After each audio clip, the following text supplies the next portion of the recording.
Hello everybody, welcome back to the channel and welcome back to some Minecraft.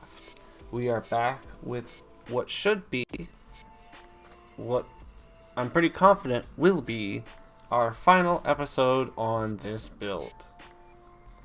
Next week, exactly next week, is the 13th, which is the release date for Minecraft 1.21. So that means new stuff is going to be added into the game, and even though there's been like pre-release and snapshots and stuff like that, I haven't played any of it, so we're going to check it out when it all comes out, at like the day it comes out. So that's next week. This is this week. We're finishing this wall, and we're doing the ceiling. And then the structure itself will be done. I will reveal what this is for, and internal building and structuring will be done off camera, unless I think it's interesting enough to put on camera. But for right now, we need to finish this wall, so that is exactly what we are going to do. So, yesterday, I put out a test recording of Call of Duty Mobile Blackout Battle Royale mode. Just one match. It was a test recording that I decided to slap a little intro on and put out for you guys. I hope you guys take to it, because like it's something that I've wanted to put on the channel. I wanted to be part of the rotation for a while, but my phone, even though it's a 15 Pro Max,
there. I was trying to avoid doing that, but it gave me no choice.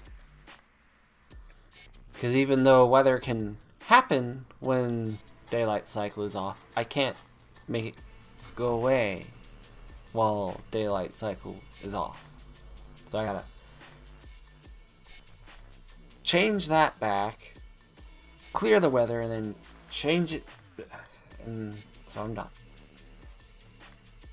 I like having my sunset like while I'm building, and once it starts raining, it will never stop. But I fixed it.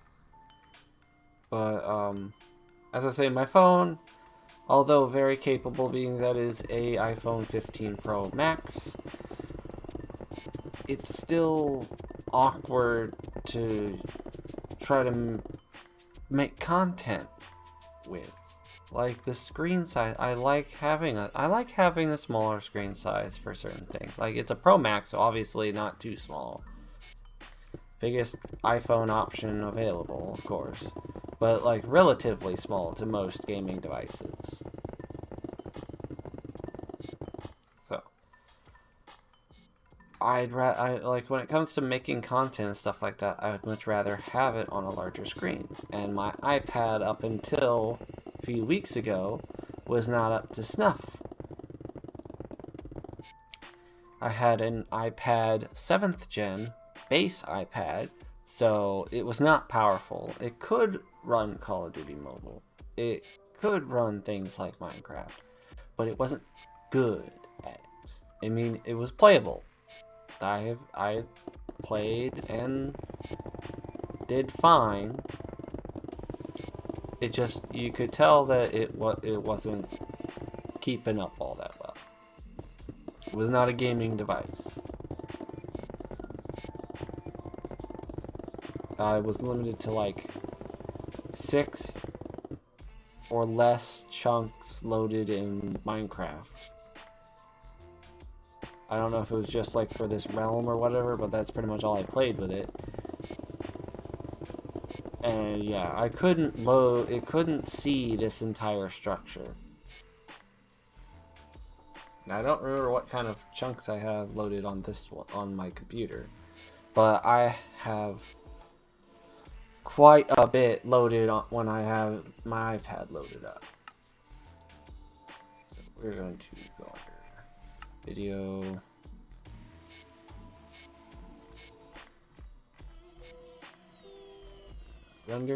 Render distance 95 plus chunks. Yeah, so all the way. Max frame rate all the way. So like, and it's a very similar story on my new iPad. So now that I have the 9-core CPU version M4 iPad Pro, 11-inch in the space black. That's the exact model that I have, and it's a cellular one. I am more willing to make mobile content. So I tried making at least a test recording. It was a very, just a simple, like, I want to see if I can do this the way I want to do this. Now granted, my mic volume was low and the game volume was pretty high. From my perspective during the recording, I can't really adjust either of those things. Maybe the game volume through, you know, the actual system volume and nothing else. And then as far as my microphone, maybe I could speak, you know, up like this. Sorry, I twitched my wrist when I like yelled, but like when I'm yelling like this the whole time, like I could do that. But as far as adjusting microphone for the recording, I don't think there's a setting for that. I was using the native screen capture and stuff with the microphone enabled on the iPad. If I have to switch to a different method, I will try to figure out something. For right now, I was just trying to do the native stuff, see how well that went. I had a USB-C to micro USB cable hooked up to my iPad. On the other end of that was my PS4 SCUF controller, because if I'm going to play Call of Duty Mobile, I'm going to play with a controller. Like, the only game that I really was okay with the touchscreen controls was the mobile version of Minecraft.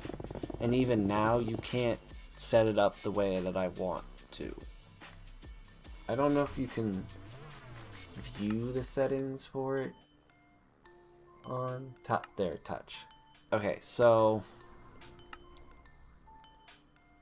you've got joystick and tap to interact, which I've never been a fan with the tap to interact. I liked having the crosshair in the center. It makes it very PC-like, you know. It's classic. So never like that. The joystick, I'm not a fan of. I like the D-pad. This classic mobile Minecraft, I'm fine with that. Still don't like the tap to interact. Joystick with aim crosshair. The only way to get this crosshair. The one and only way to get this crosshair on touch. is by using the joystick. There is, as you can see right here, and it's the same on the mobile. Like this, like there's no touch input on my PC whatsoever. I'm just looking at it for the sake of my point. That's your three options for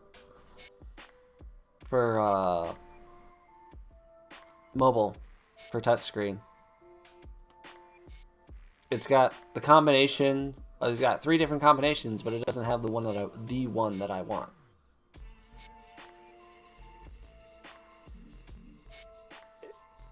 When they first introduced the crosshair control scheme, I immediately said it. I'm like, okay, this is nice.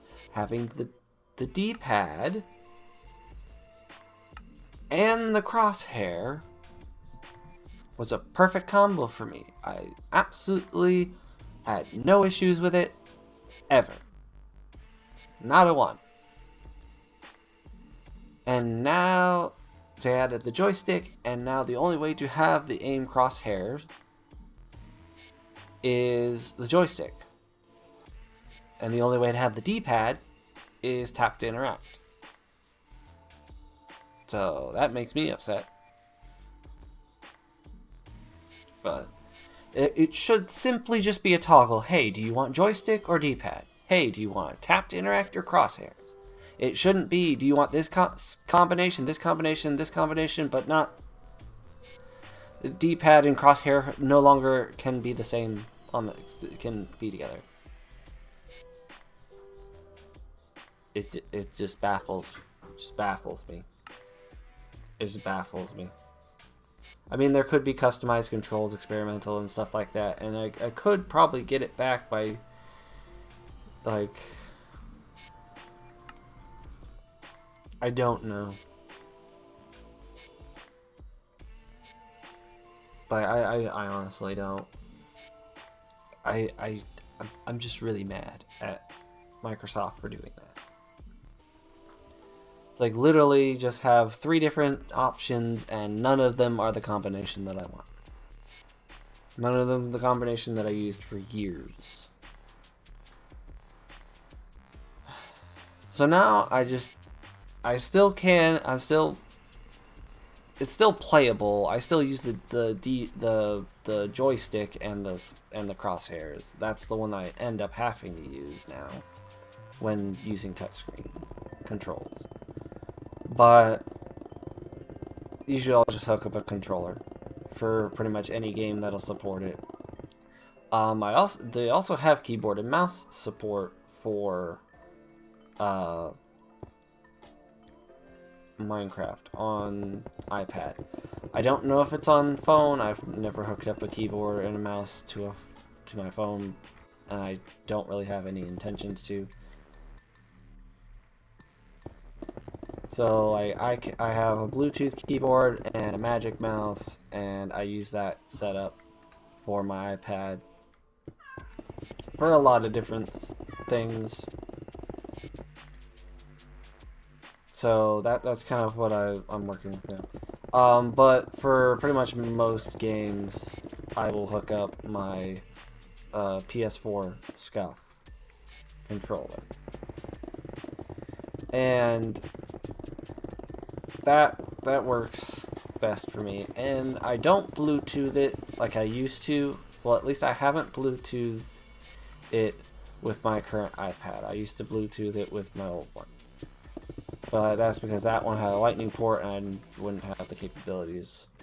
I first tested the wired controller input with my phone when I got the iPhone 15 Pro Max.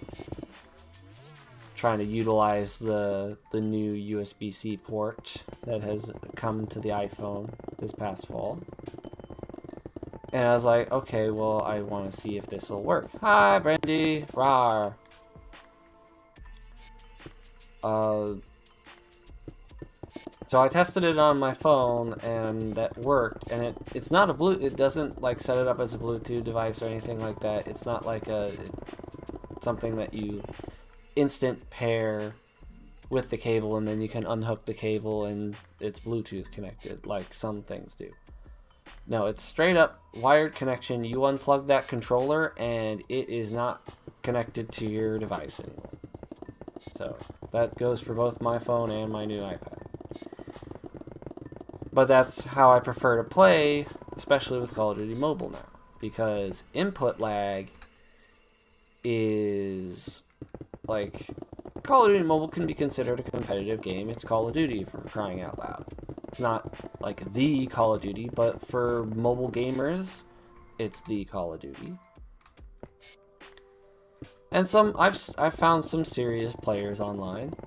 I still come out on top in pretty much every case, because I went from playing Call of Duty to Call of Duty Mobile, and I have a SCUF controller that's wired connected, and now I have an iPad that has 120 frames per second with one of the best screens available, and it's a powerhouse, so you can have really good graphics on top of that.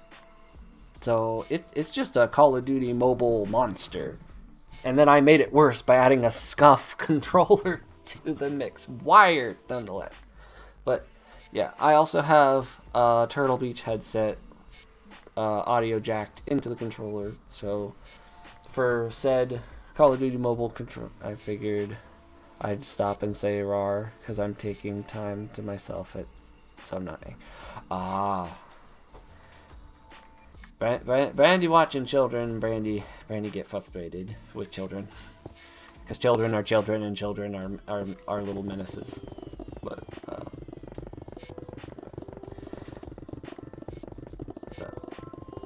if you guys want to check out what I did with, like, how trying to record COD Mobile with my iPad went, I did post a video on it yesterday.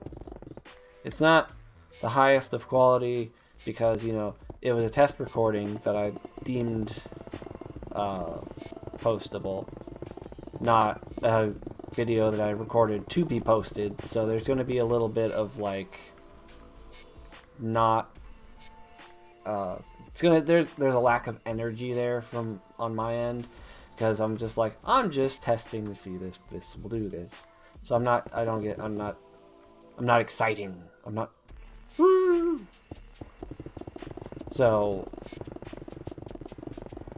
take it for what it is. It's just a simple proof of concept. Like, I can make a mobile video, a mobile game video, and I'm still trying to figure out how I want to do webcam for that, like face cam, because, you know, in most of my videos, I am here.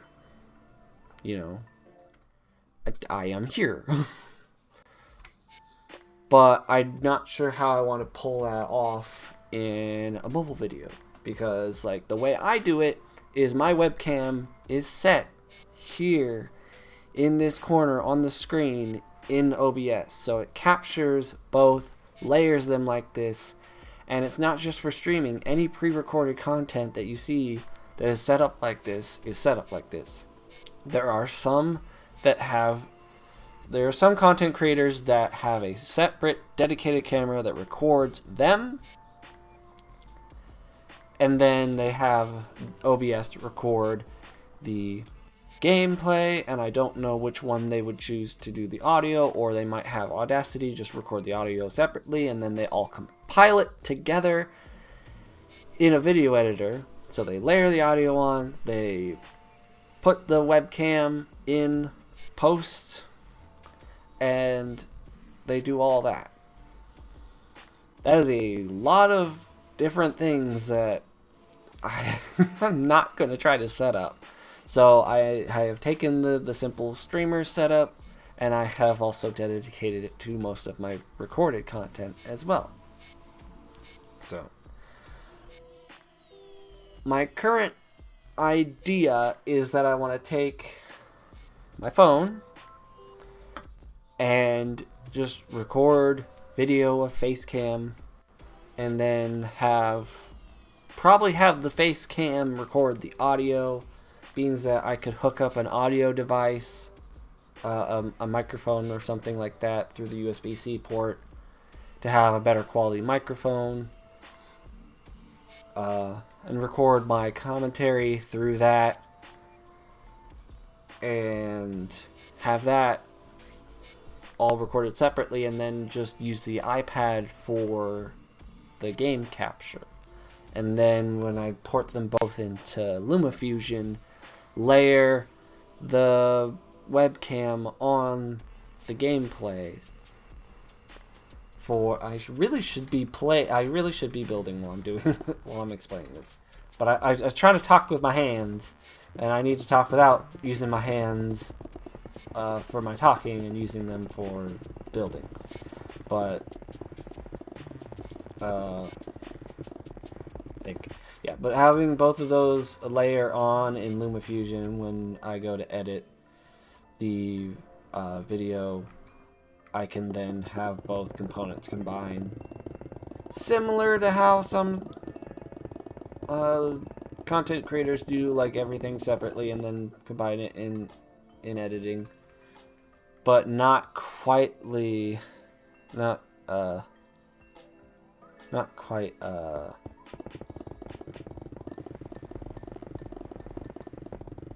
not like quite as complicated or as sectioned, because I'd be combining the audio and the face cam as separate from the game audio and the game visual, and then just layering the two separate things together instead of all 3 or 4 components in editing.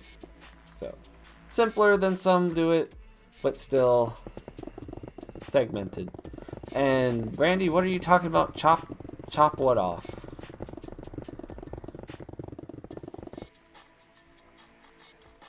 Because I am highly concerned with what you're planning to chop off.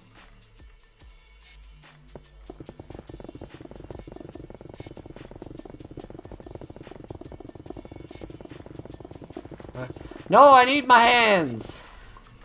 No, I need them.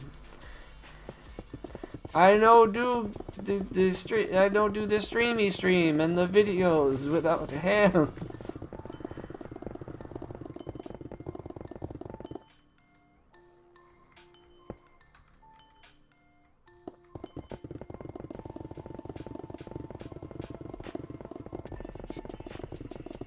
Shame on you.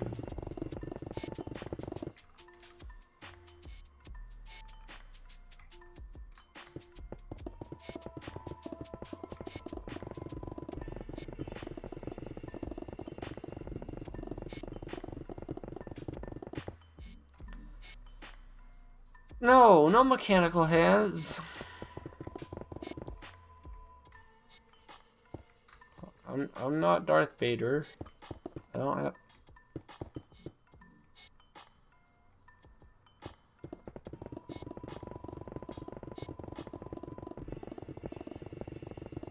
I don't want mechanical hands. I like my hands.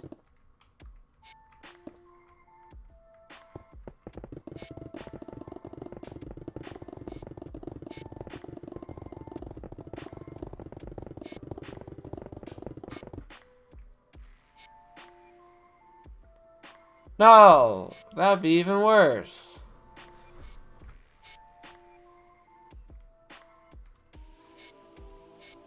Should probably do some of the gray on the outside.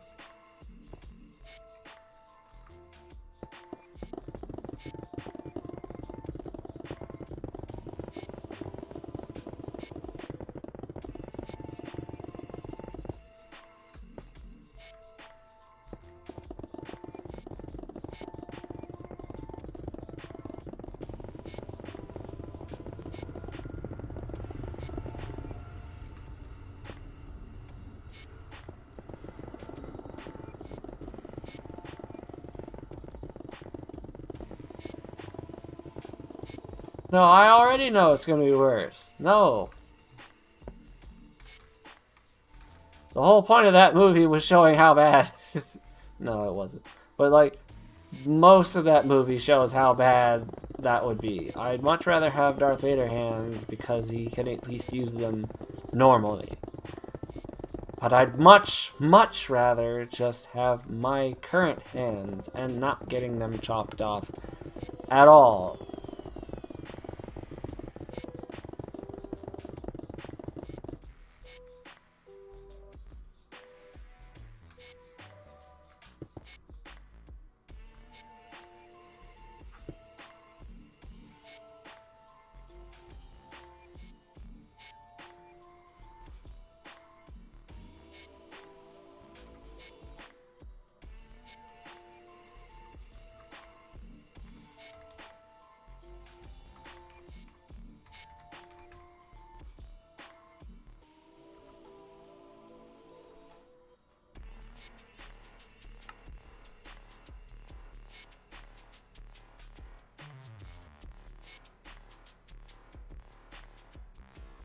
Now I'm trying to think of what you're referencing, because we're talking about replacing hands, and you say the word Edward. Oh.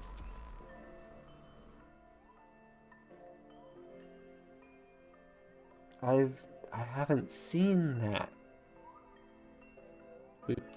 We've been over this. It might have been very brief, but I know I've mentioned that I have not seen that before.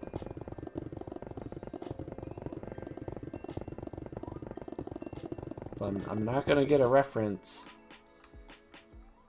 that that I've never known anything about.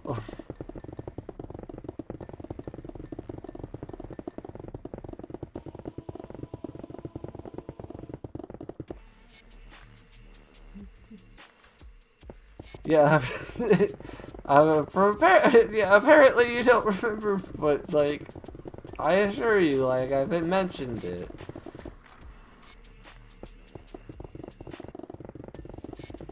It's okay, but, like, when we're talking about replacing hands and the name Edward comes up, there's only one thing that I can think of. Only one. Why would it do that?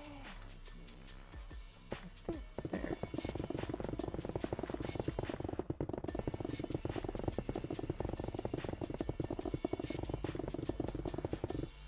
Why no more? Why?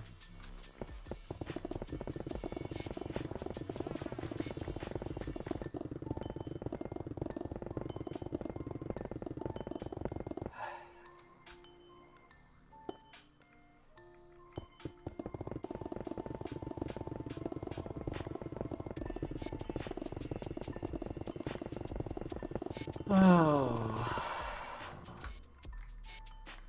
I feel like that should be more of a weekend thing, because, like, it's already,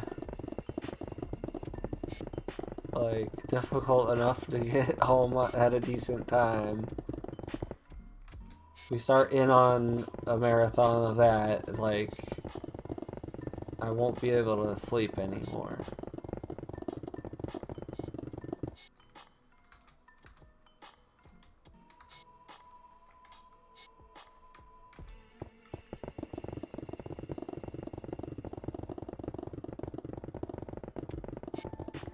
Weekend then. That would be the best decision for that.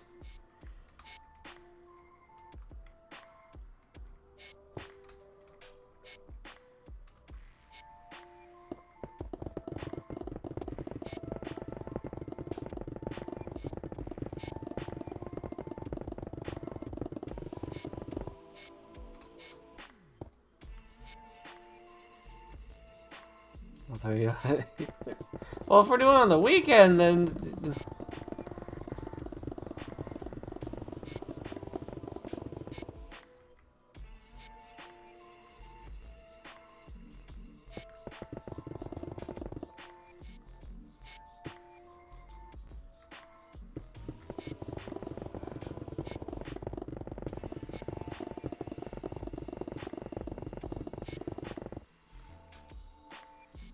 doing it on the weekend, then, and you'll throw me out at 8:30. Well, it doesn't make sense then.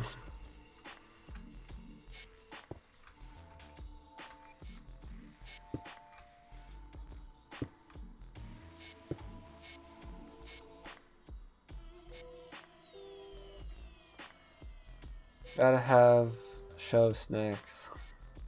It'll disappear now. Oh no! Small nap needed. Oh no. Power nap initiating.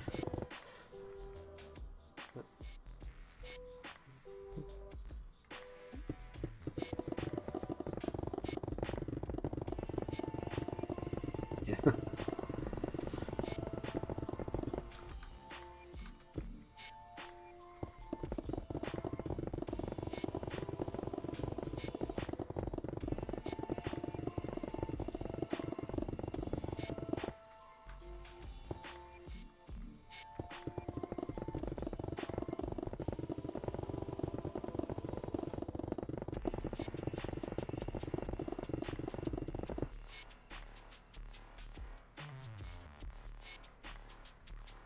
forgot to put the little... I'm just gonna start exclusively on this side because I only put the little starter platforms on this end, so...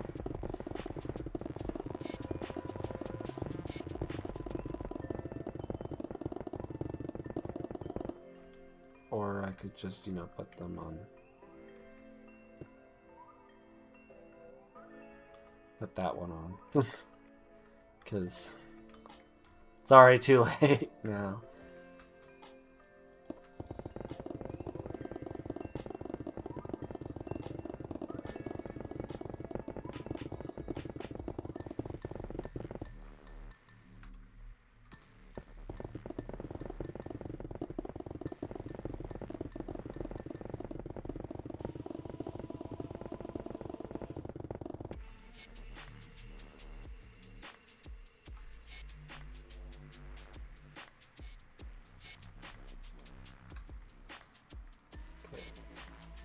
Last set of 3 layers.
So the gray outer is done.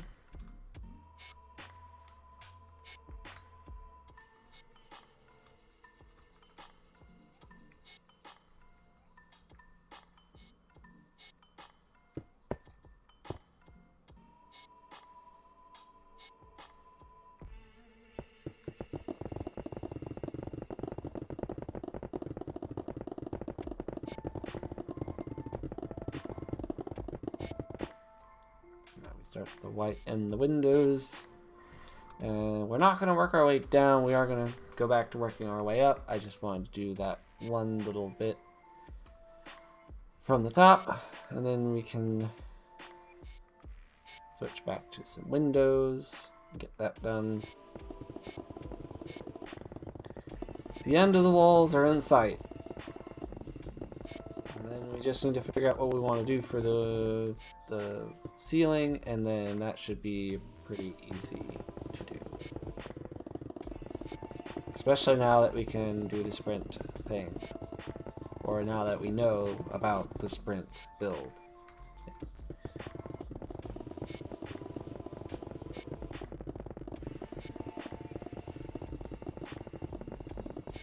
I'm thinking about sea lanterns. You know, just to have a light source that's built in. I don't know if the light will reach all the way 100 blocks down. Probably not, but I don't think the bottom will be necessarily dark.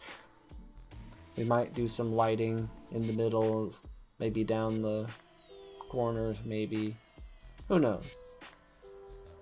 Yeah, we might do like full ceiling of sea lanterns and then pillars of sea lanterns down each of the 4 side corners, and then maybe something on the floor. Still need to know what I'm gonna do with that little entrance to like the pit below, but we'll figure things out. But for right now, we need to press on and finish this wall. So help me God.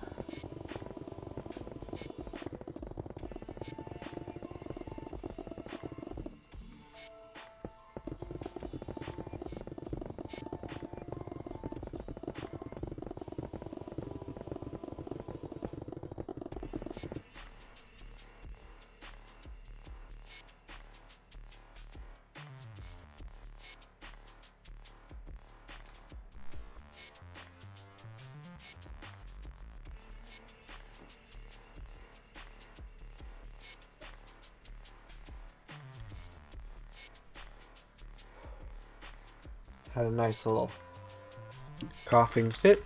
Luckily, I have some cough drops.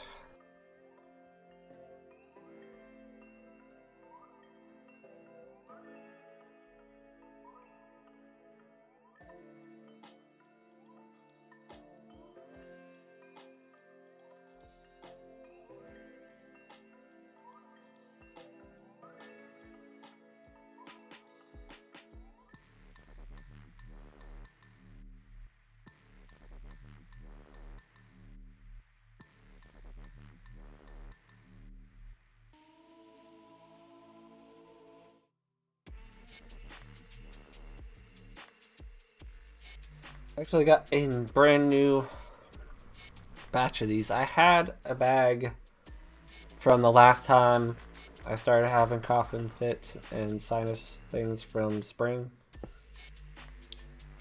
And I'm like, hey, they've been sitting, they sat too long. It was pretty much pure menthol at that point. And I was like, no. I like the soothing honey vanilla ones. They are not as harsh, but they get the job done. So there's still some menthol in it for that little cool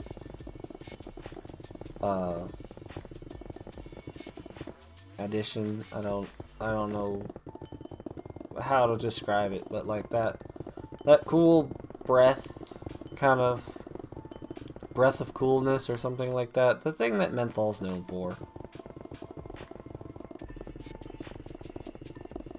It's added, and you can definitely tell it's still there, but it's not nearly as bad as the ones that I kept them in one of my bags to take around if I needed to, and they sat way too long. They were also very sticky, so as soon as I like tried to put it, like once I had it in my mouth, I was like, "Bleh." It was like an immediate like rejection.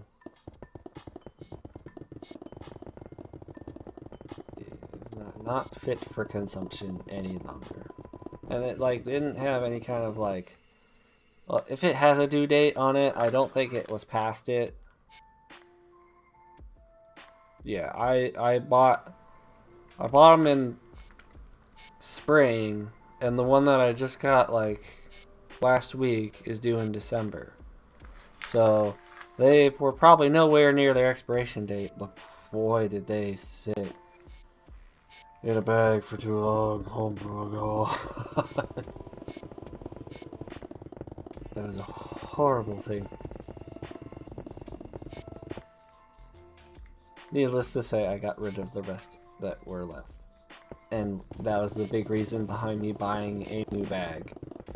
I was like, nope, I do not feel like pretty much frost burning my mouth. Or at least feeling like it.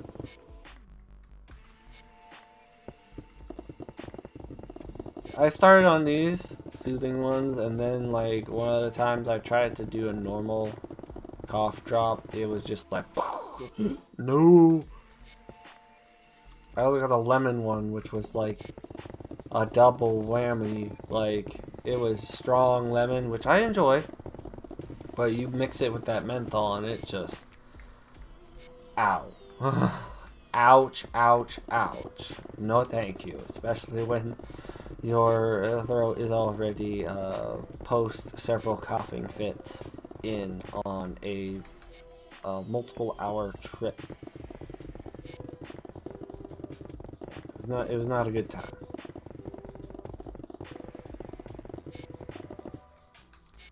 But I'm pretty much sticking exclusively to the honey vanilla soothing cough drops, and that is exactly where I shall stay.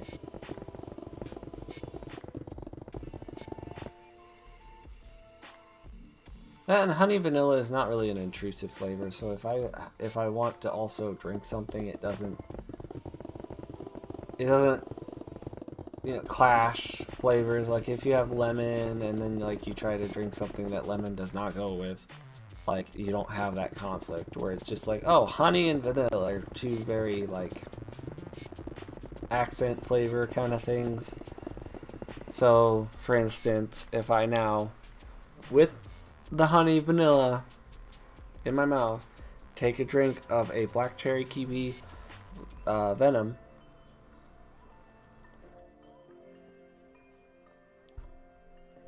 no flavor conflict. Everything's hunky dory.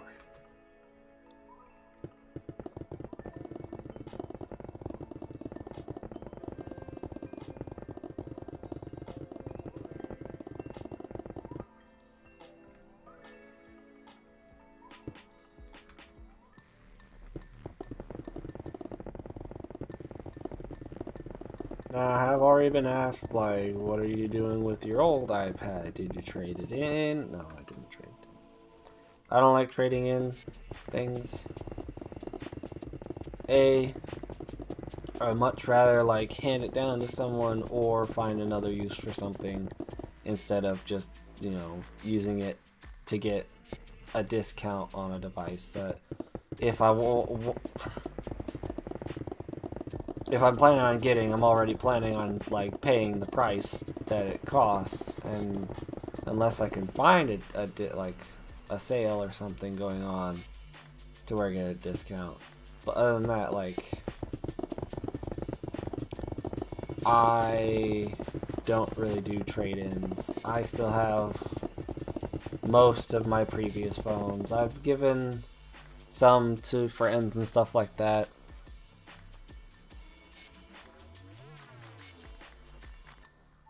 See, as far as smartphones go, I've went down the list of my smartphones that I've had,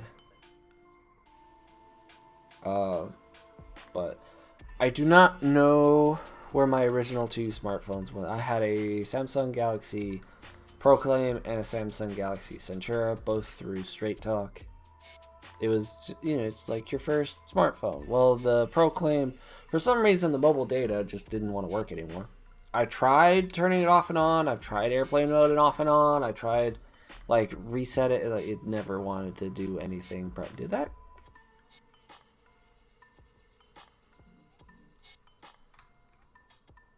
There's foxes up here. What the? Anyways, the Samsung Galaxy Proclaim stopped working with the mobile data, and then the Centura kind of just like got bloated with I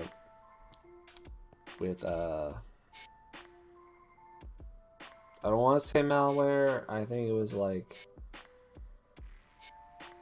this is a bunch of, it just started slugging down. I had an app that I like would clean the cache, and that would help for a few minutes, and then I'd have to do it again. It was terrible, but that's what you get when you get a cheapo Samsung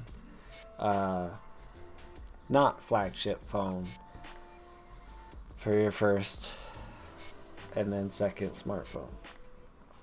I then made the switch to iPhone with the 5C, which was the like in the main lineup at the time. It was the year of the 5S and 5C when I made that switch. That ended up going to a past relationship and never saw it again. After that was the iPhone 6. Similar story, except for like I still on good terms with that ex. Haven't heard from her in a while, but like still, you know, there was no hard feelings in that one. They ended up with my iPhone 6, and then my 6S got a cracked screen. I think the friend I let use it because they needed a phone. I expected it back, but I never got it back. My 7 Plus, which was my next phone, is right here in the drawer. This is where we start to not have missing devices. Just pull it out of the drawer. It's in a case. So it's a very thin case, but like it's one of those slim cases. But yeah, it's perfectly fine. Nothing wrong with it. Screen's not cracked. Wonderful condition. I'm not selling it. I'm just saying it. I take good care of my phones, so it's still completely usable. Like, it's not really slow. Like, compared to the phones today, it's kind of slow. It putts around, but like it's not frustratingly slow. It's noticeably slow, but it's not frustratingly slow. I can do things with it if I wanted to. It's non-issue. And then my next phone after that was my 11. Literally right here on the desk, always pretty much exists on a wireless charger. It's kind of like my go-to desk device if I need to do something real quick, especially if my actual current phone is on the charger in my room, which I tend to do when streaming because, you know, focus. And then after that is my 12 Pro Max, which was also in the drawer with the 7 Plus. This chunk is for some reason, okay, so in hand feel, I have always liked the smaller phones. Usefulness, I've always liked the bigger phones. So I have this in the drawer if I need it for something. It also has a better camera than the 11, but as far as a quick and ready device to just have on my desk, the smaller 11 is far more handy to have. That, and I used it for a year, which after using the 7 Plus for 3 or 4 years was kind of just like a short-lived thing. So it decided it deserved a little bit more attention now. Whereas I have the 12 Pro Max for what, 2.5, 3 years. So yeah, it deserves my 11 deserves a little more loving, so it sits on the desk. And then of course, current phone, already pulled it off. I have it on a MagSafe charging stand here on the desk right now, but I usually have it on a similar stand or an identical stand in my room instead when I'm streaming. But by the way, we're done with the wall. Didn't really make a big pomp and circumstance about that, but yeah, we're done with the walls. Yay! Walls done! Yay! And it didn't even take an hour. It took like 40-something minutes, and that's because I stopped for a while and babbled and stuff. And then also had my hands threatened to get chopped off and replaced with robotic hands. So, yeah. I guess we better switch. We don't need the sand. We don't need the gravel anymore. We don't need the glass panes. And we honestly don't really need any of that. But we're just going to keep it in there just in case something. We might end up making it 101 tall just because of going over with the sea lanterns and then maybe covering over top.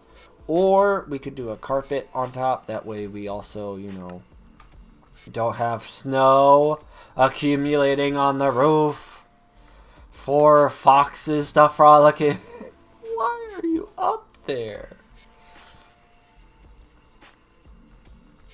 But yeah, we do need to get the sea lanterns. So I know there's a better way of finding it, but it's not that much scrolling. It's really not. We could also do frog light. We could do frog lights. But I'd much rather do a sea lantern. Did I pass it? It's perfectly possible that I passed it already, but... Oh, no, right. It's right there. There it is. Alright. Yeah. But I went over it before, but that's once again a brief history of my smartphone. I had a few, like, dumb phones from track phone before switching to straight talk. And then I switched to an actual, like, regular contract carrier for the iPhones, but...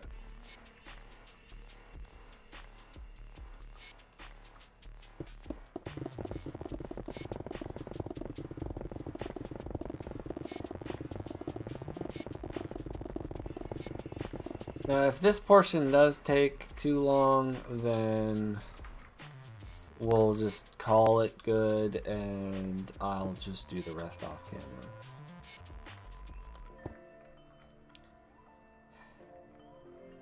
Especially if it keeps doing this to me.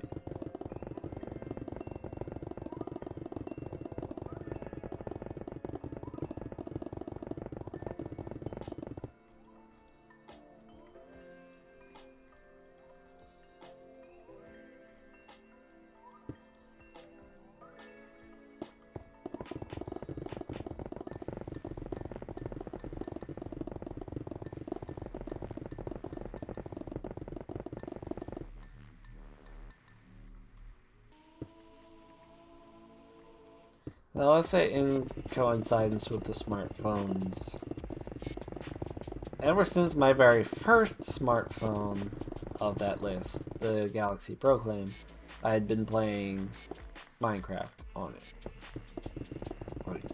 Every single smartphone that I've had has had Minecraft Pocket Edition / iOS Edition / the Bedrock version that's currently on mobile now. So I've been there pretty much since the beginning of mobile Minecraft, and I've watched it grow and evolve throughout the years. And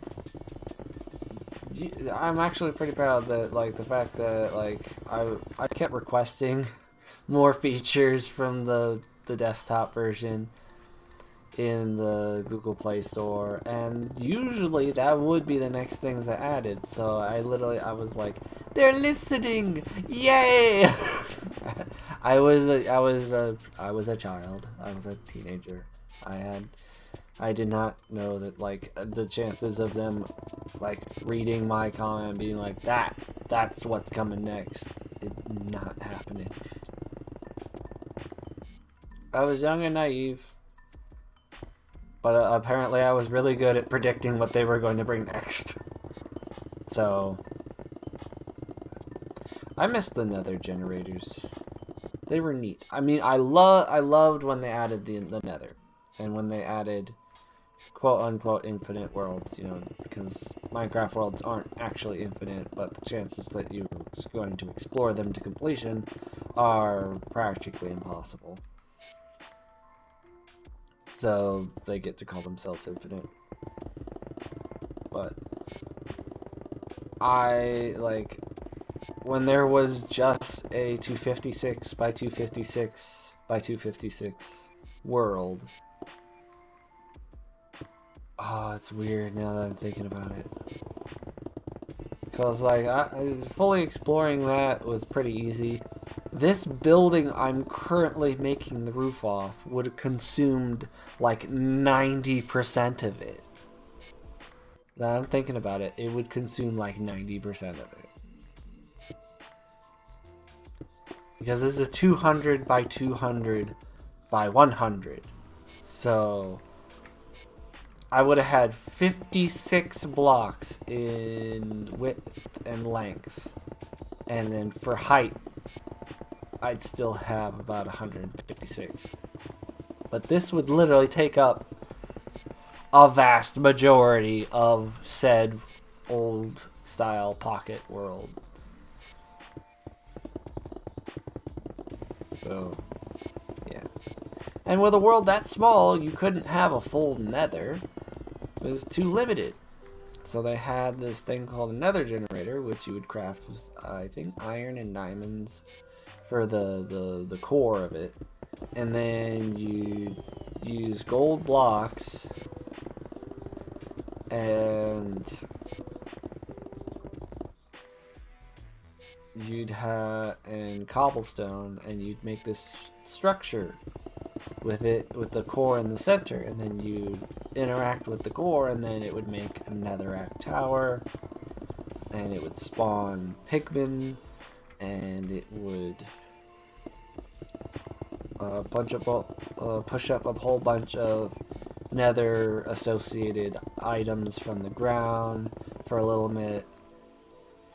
And like you would be encased in this tower for that said duration of like the interaction, and then once it was done, like the tower would rot.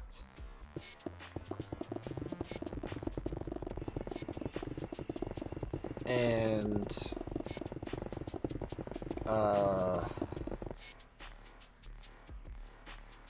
yeah, it would rot. There would be holes, like as in it would, like there would be just a bunch of holes from decaying, and then like it would stay that way.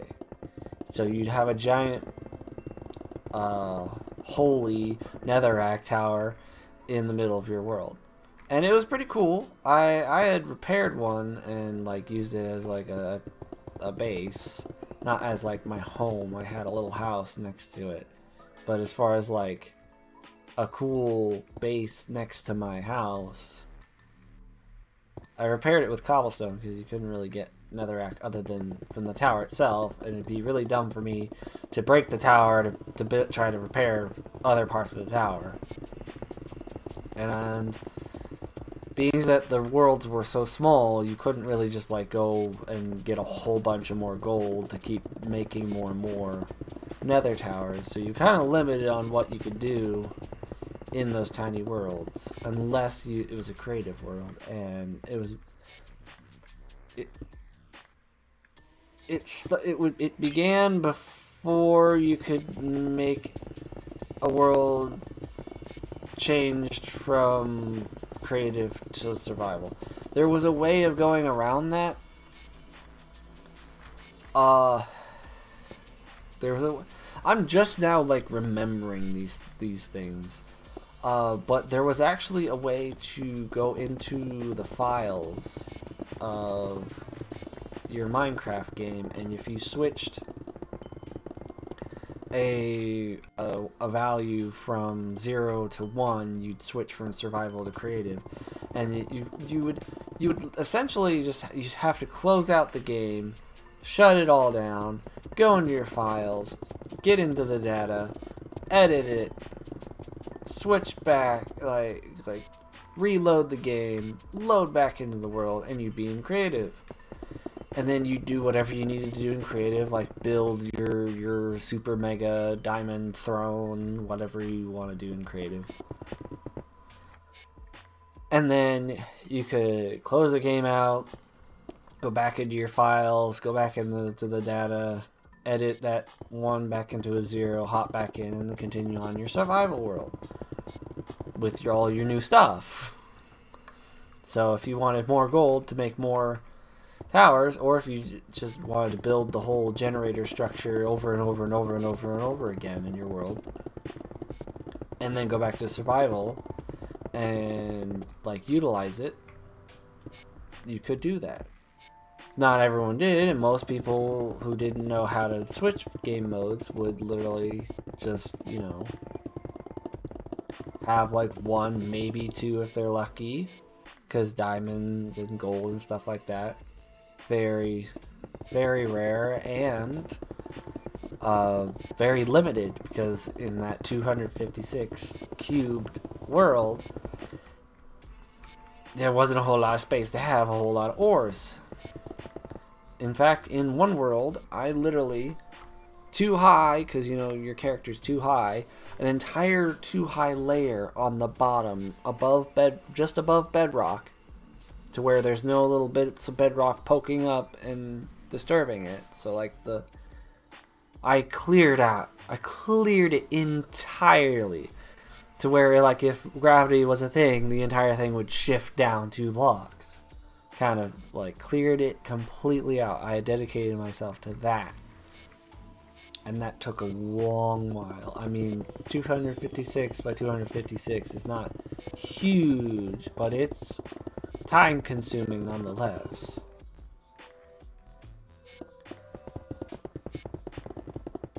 And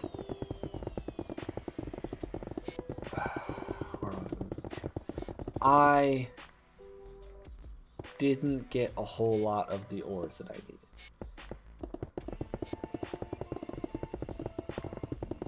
Oh, and also, this was before redstone was added into the game. The ore for it was in the worlds.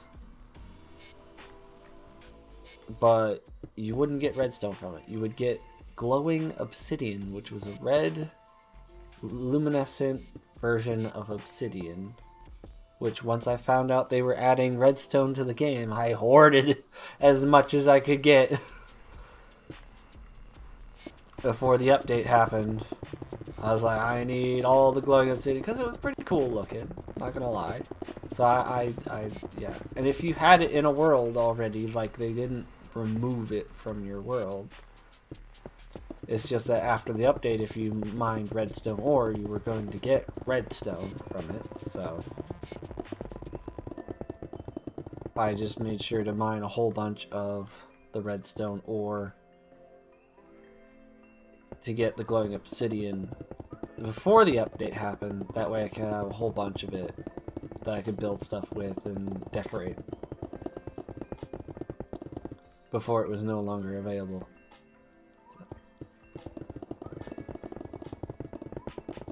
There was a world that I spent a whole lot of time on, and for some reason every block,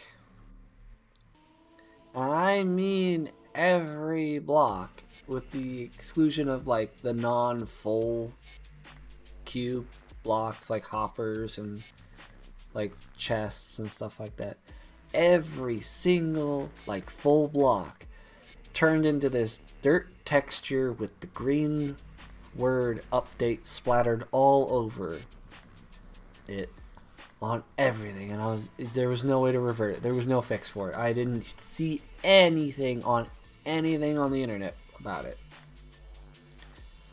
So I was like, I guess I'll never be able to play this world ever again. If I were to find my Galaxy Proclaim and I loaded up Minecraft on it, the world might still be looking like that. But I'd have to find it, and I think it might have been on a separate micro SD than what was in it last. So I think it might be lost forever. But it was a very unusual thing to log into and then never have a fix for it, and it's like that was my favorite world for the longest time. And it was all just gone, done, no more. You can't have it. I mean, everything still kind of technically works, but you can't get any resources because it's all this weird, bizarre block that I just called update block. And that was it. So I learned very quickly in this game to not get too attached to worlds or builds. Like, obviously, I am currently paying monthly to have a realm for, like, this world. But, like, I was thinking, like, being that after episode 60, this series was taking a hiatus, I was like, maybe I should discontinue the realm subscription, save a backup of the game file, and whatnot. I did end up making. I do have a backup of the state of this world right after episode 60, but I never ended up canceling my Realm subscription because I did like to do some things now and again on the go, and this world was created and is hosted or was hosted from this computer. So, and it's a desktop, so it doesn't go anywhere.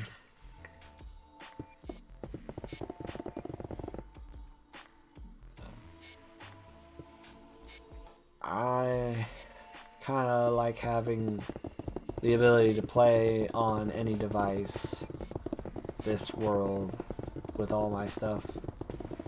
So never ended up ending the Realm subscription. It's a good thing too, because it kind of just came back. Like this has been what, the third or fourth week in a row that's been back to Minecraft. I mean, I know more stuff's coming with Pal World later, but I don't think it's gonna be worth doing a weekly series on it anymore. The popularity for it has died way down. Not really seeing much of it in like the zeitgeist. So still a good game. Still a fun game. I haven't played it really since the last time I streamed it or posted it, but like, it's not that I don't like it, it's just I haven't really had anything to do. Like, yeah, I could still get around to the Bella Noire raid and such, but that's gonna be a whole thing, and I'm kind of just putting it off.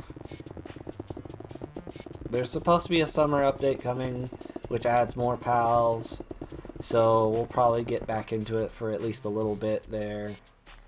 Get all the new pals, and then probably it'll drift off into obscurity again, which is fine. Other games come and go.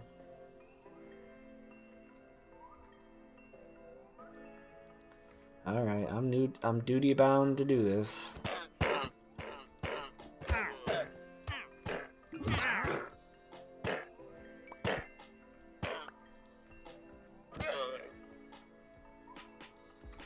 So saith the Brandy, who's probably taking a power nap right now, but I'm still tasked to murder them on sight, so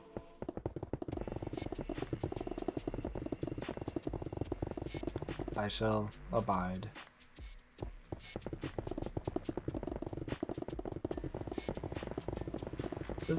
There's so many fond memories that I have from the older Minecraft mobile days, or Minecraft Pocket Edition days.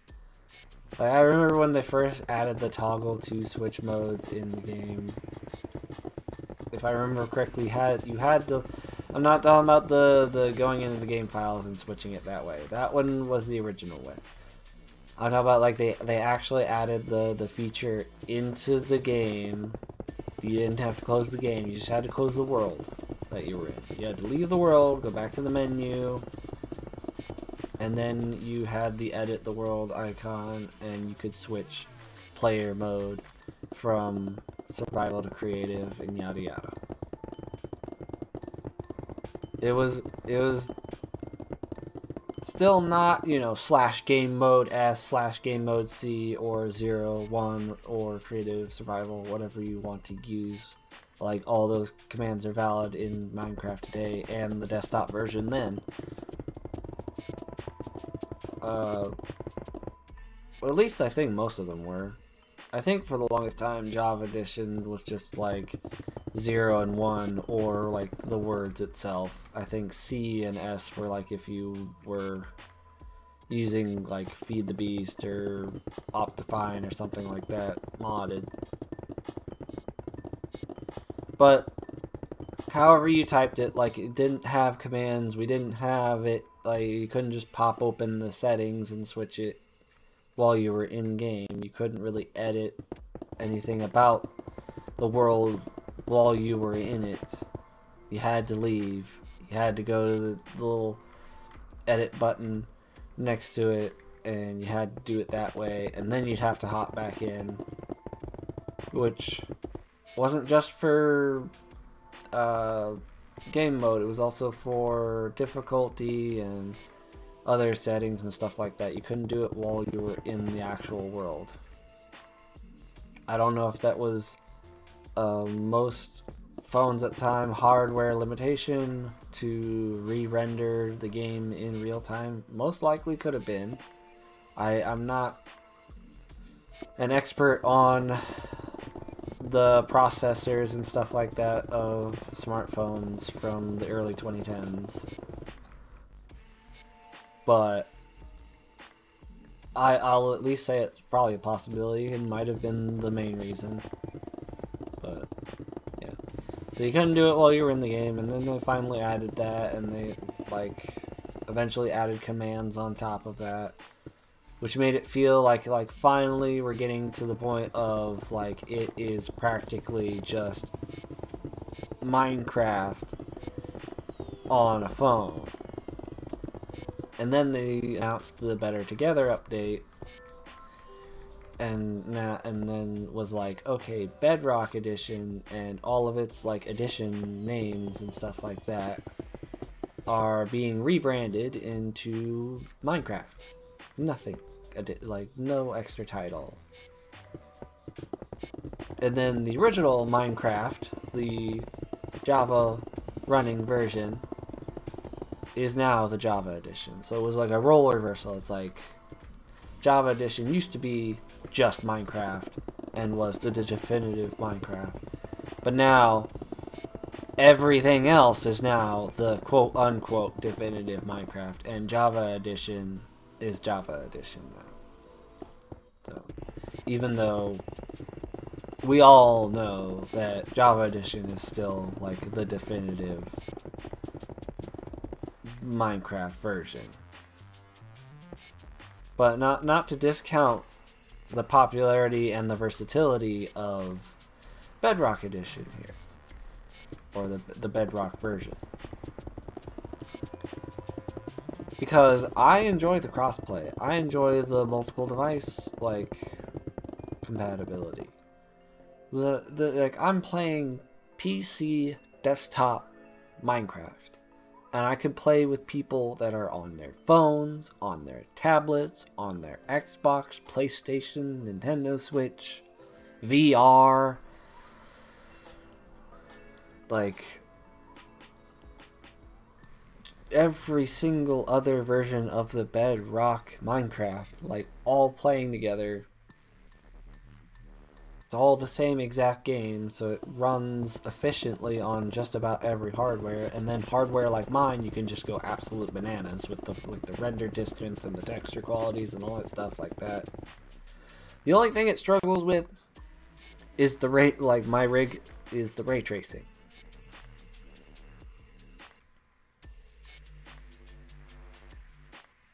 Which I could probably show for a little bit. We're like halfway done. I think we deserve a little bit of an intermission. So we will save and quit real quick. Because I do have an RTX graphics card. It's a 2060 Super. So it's not like the peak of graphics performance. But it obviously trounces this game in just about every aspect it's set for this one. I haven't loaded this up in a while, but I had to like download this world. It's the one of the RTX showcase worlds. So they never like, from as far as I know, they never brought this capability to other Minecraft worlds. Which is a damn shame, because it looks really nice. Like these are iron blocks. Like this is the spawn area that you start in. But this whole thing is just wow. The reflections, the textures, like look at that. Just look at it. It's gonna be kind of laggy, but look at it. It's so freaking cool. Can't remember where the water is. I think it would go this way. Like, it's just incredible how the light, all the lighting looks, because that's what ray tracing is. It's a different kind of lighting aspect. I don't know why my arms are like that, but the glass, look at that, look at it. Like, it's so freaking cool. And then the water, I believe, if I remember correctly, the water looks like straight up like shaders pack deal. Like, it's reflections and all that. Like, oh, sorry. Whoop. Whoop. Yeah, but look at it. It's so freaking pretty. Like, everything. Like, this is nuts. And how they did, like, first, when they introduced Better Together, the crossplay and all that stuff, they announced that they were going to do Super Duper Graphics Pack, which was like a shaders. I was excited. Never happened.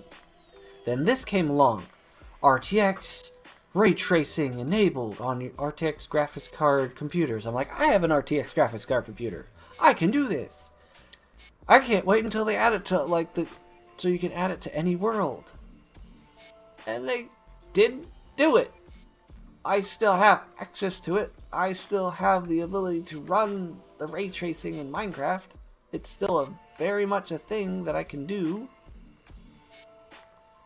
If I remember correctly, it came from here. I always like to return here when I'm done looking around and stuff like that, because that's basically all you can really do is look around and stuff. Look at that pressure plate. Look at it. Just look at it. And now you don't get to look at it anymore.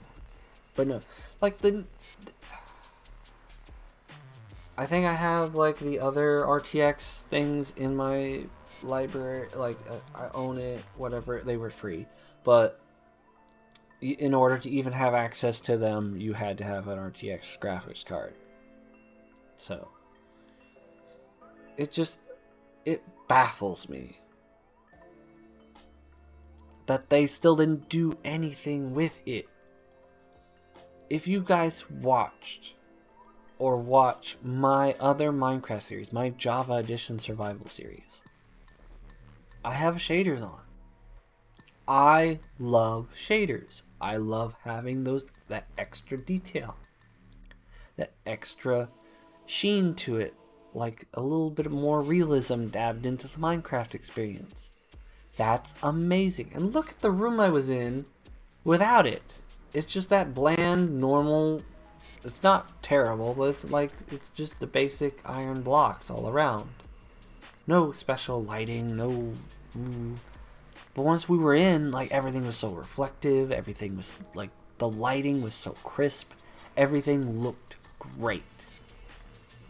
Even some of the more boring textures, like the head had a little bit of reflection of like the glowing lights nearby. Everything looked great. So, what happened?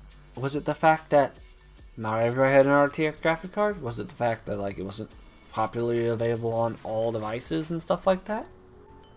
I don't know. If I remember correctly, there is some ray tracing enabled stuff on the current gen consoles, the PS5 and the Xbox Series. I don't remember. I don't have either of them. I was just like, you know what? I'm just gonna truck along with my PC and be happy.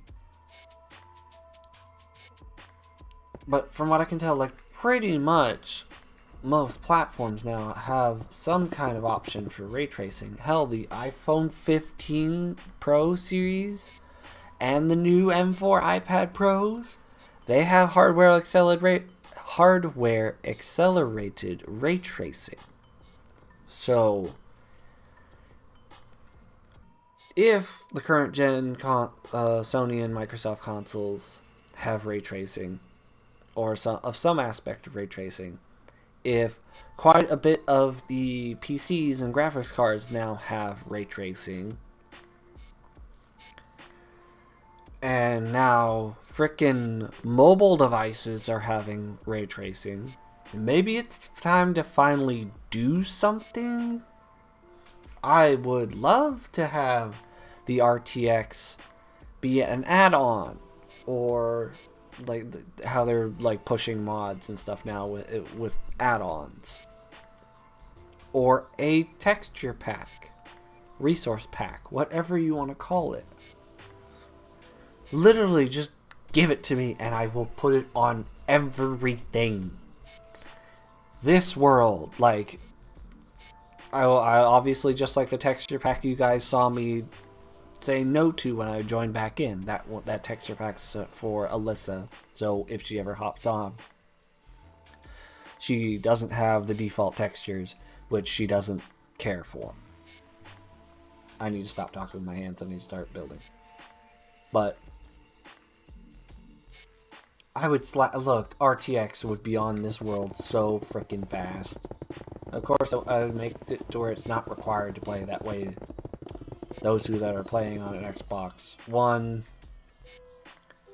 or something like along those lines, because there's a few people in the group that use Xbox One S's to play Minecraft, which fair to them if they still want to use, like, if that is their machine of choice. Well, a last gen console is not like an Xbox One S is not terrible for playing Minecraft, especially it being the Bedrock version. It's very optimized. It's very like non-intensive, unless you do the RTX. But as you could see, like, there was not very much of any kind of like performance issues. So I would love to just slap it on everything. And hell, I could do it on my iPad. It has the ray tracing. It can handle it. And it would look great on that frickin' tandem OLED panel screen. Could you imagine that frickin' tandem OLED, bright, stunning HDR with blackest of blacks, with that it being an OLED, all the blacks are in turned off pixels, so it's like literally a 2 million to 1 contrast ratio, and then you add the ray tracing. That's insane. Like, I could look up a video of the ray tracing Minecraft and I could watch it on my iPad and get like a simulation of what that would look like, an approximation. But I want to play with ray tracing on an iPad. I heard that some of the mobile games and stuff like that are going to get more and more like into it. Like, if they have it for Call of Duty Mobile at some point, I think they're going to do that. I don't know, but I'm opt-in. I'm going to select that as if it becomes an option in my game settings to enable ray tracing in COD Mobile. I'm going to do it.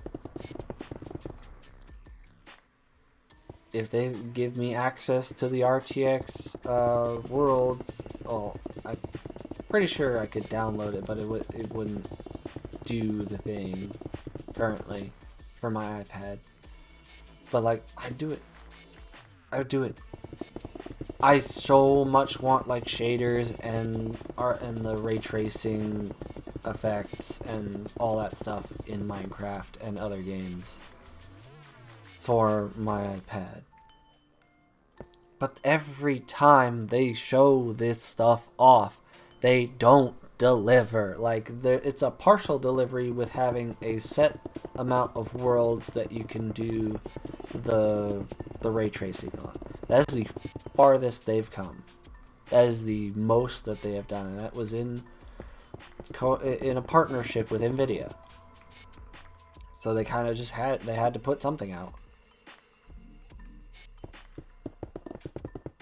But like, since Bedrock has been this unified main version of Minecraft, they had this super duper graphics pack that never materialized, and the closest thing we got was the RTX stuff. But the super duper graphics pack was supposed to be available for every device, but it never showed up. Nothing was done with it. Now, I never looked into why. I honestly was just more upset that it didn't happen. It's like, Obviously, they're okay with having it exclusive to like certain hardware to do things because of the whole NVIDIA RTX thing. But it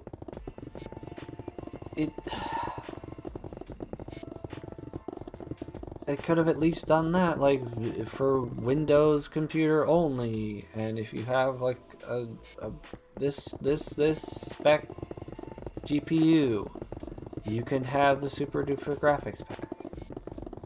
I've been like, okay, I most likely have that. If I got the one that had the ray tracing, I most likely have a graphics card that would have qualified to have a super duper graphics pack access, because they're essentially one and the same in concept. One was just shaders pretty much, and the other one was completely reworking the lighting in the game, which was practically shaders. And I've seen a few of the resource packs that looks like they have shaders, but it's just texture packs that are overhyped. And if you enjoy them, good on you. Like, I have no problem with the texture packs that they have available. I'm not big on texture packs. I've never really been one for texture packs. I like the default Minecraft textures. I am fine with the default Minecraft textures.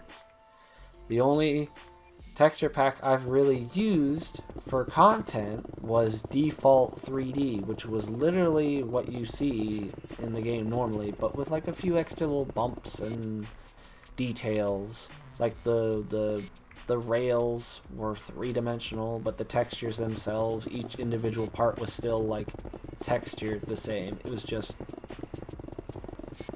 physically looked like they were actually rails sitting there instead of just the image of a rail sitting there. Dirt would have or grass or whatever would have a random stone thrown on here and there. Netherrack would have like a bone or something like that sticking out or whatever. You could see the grooves in between the wood panels on the planks and stuff. Like, it was exactly the default textures, but if they had dimensions to them. And that was the point of that texture pack. And I loved it. And I don't know if there's an updated version of it, but it would be a whole thing for me to try to install it with my current Shaders World for Java Edition. But as far as texture pack goes, that satisfies me. But with shaders, the lighting has to be really nice for me to even consider it. And the fact that we don't currently have anything like that can be applied to any world that fits that for me, it's so frustrating. Because I would love nothing more than to just play Java Edition and have my shaders and be happy. But only 3 of us current in the group have a computer capable for gaming and having said Java Edition of Minecraft. That is not enough to justify. Hey! Hold on, I have to. Apparently, I said something to trigger my Google Nest Mini. I'm sorry.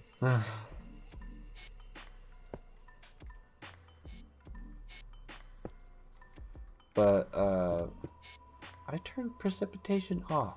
Does it reset every time I come in to the world?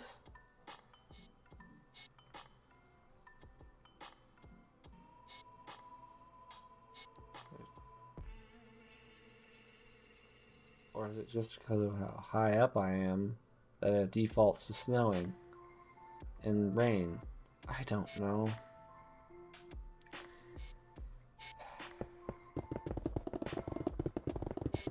Look, I tried.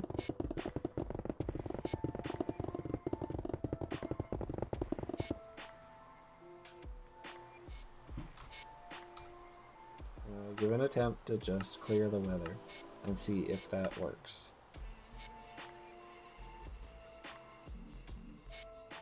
Okay, it worked. But my time is still frozen, right? Or has it been going? The fastest way for me to tell is to go look at my clock tower, see if it's moving. Yeah, I think... why is it when I leave and come back?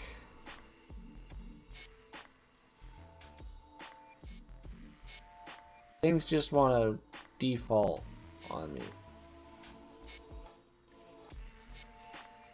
For literally like a year or so in this world, I had weather cycling off. And it never rained, never snowed, nothing. No matter how many times I left and came back into the world.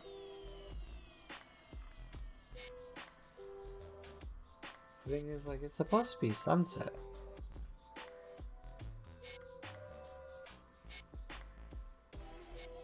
It's supposed to be sunset, and it's supposed to be...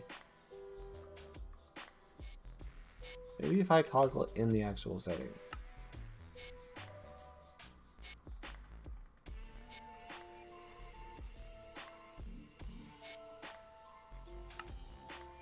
Daylight cycle, weather cycle.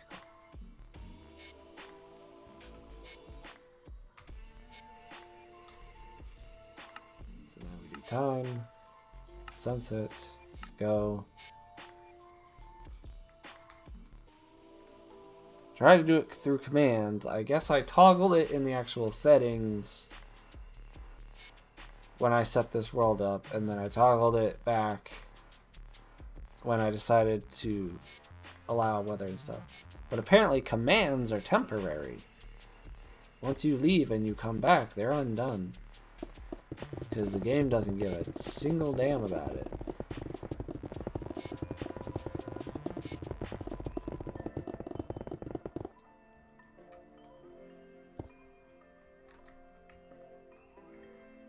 Yeah. If I remember correctly, I was ranting on graphics.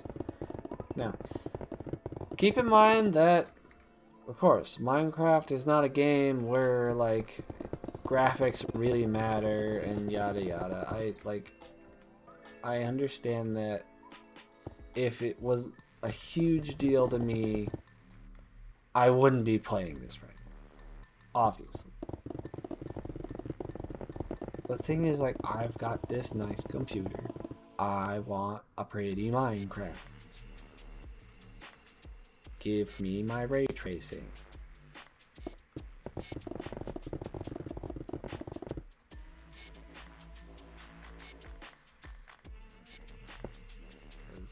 I got shaders in Java and stuff like that, and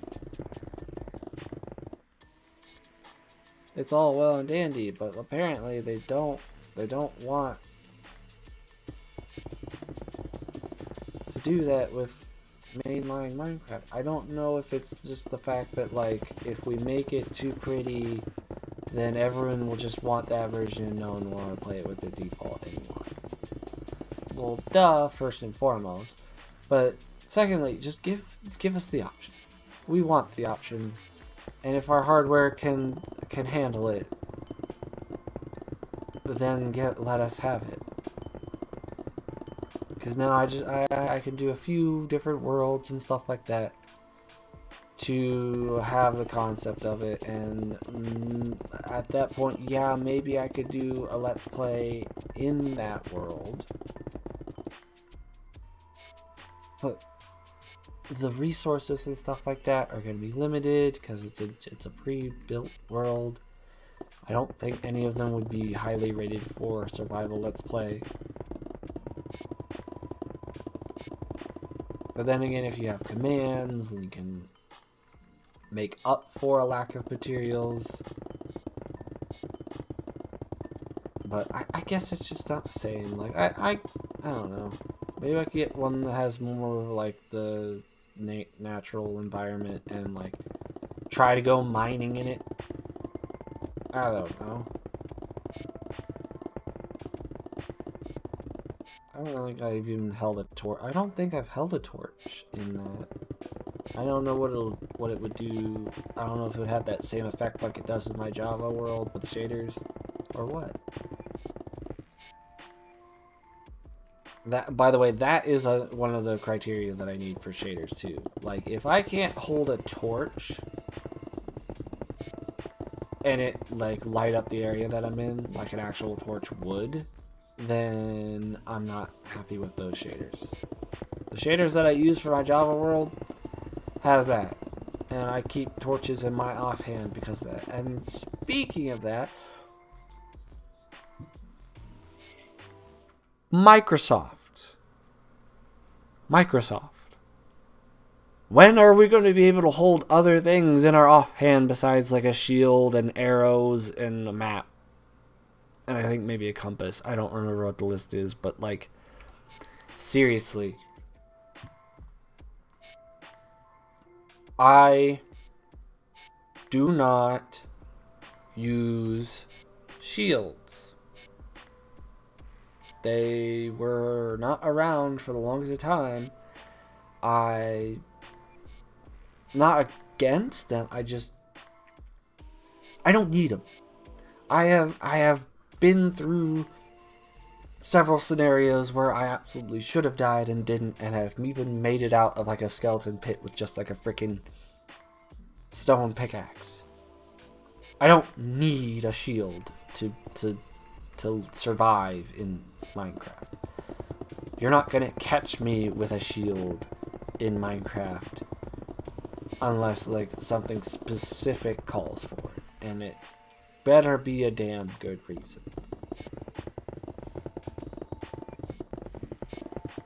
But like, I don't need that spot for a shield. I mostly use it for my map in this world.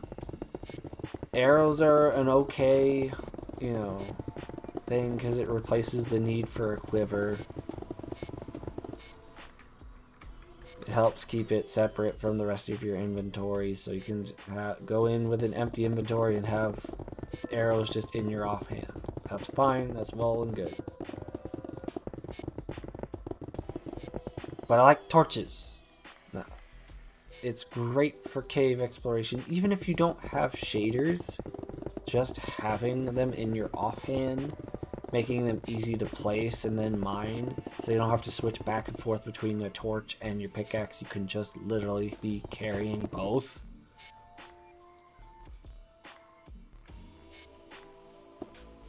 That means a world of difference to me.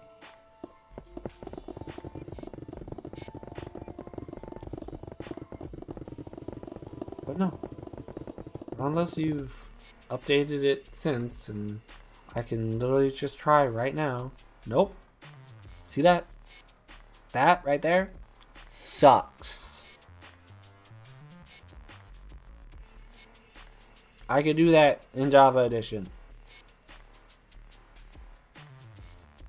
but not being able to do it here, that is fundamentally dumb in comparison. I don't like it. I've dealt with it for a long time because this is the version of Minecraft where I can play with my friends.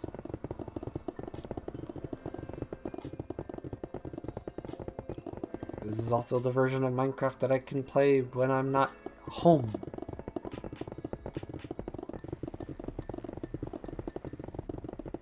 But you have got to be kidding me. When you can't just, like, the offhand has been a thing for years now. And torches have been able to be put into it in the Java edition for as long as I can remember it being around. And yet they did not think to do that for Bedrock. Why?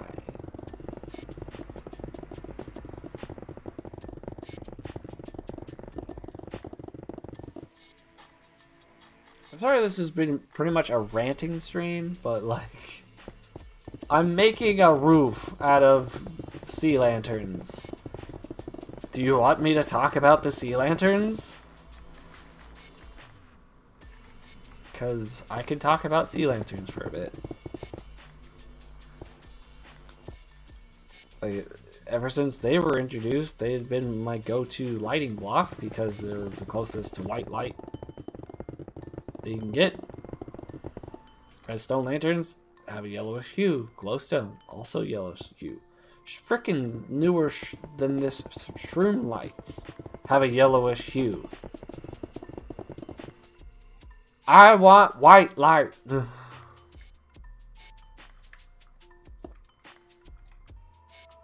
Now, torches have been kind of like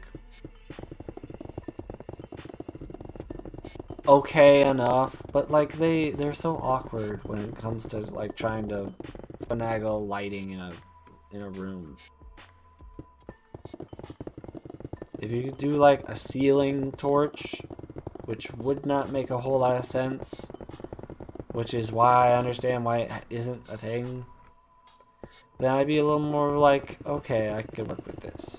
But I understand why it's not a thing. I get it. I really do.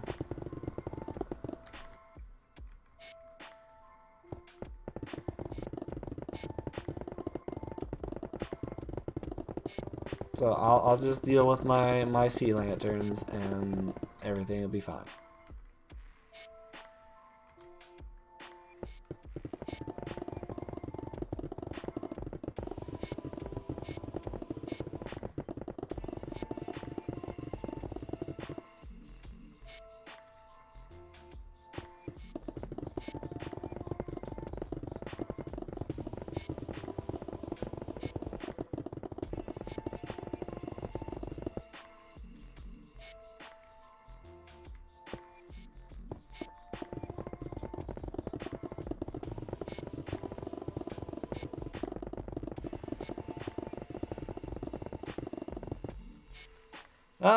Okay, I'm going back over all the things that I've ranted about and talked about this stream.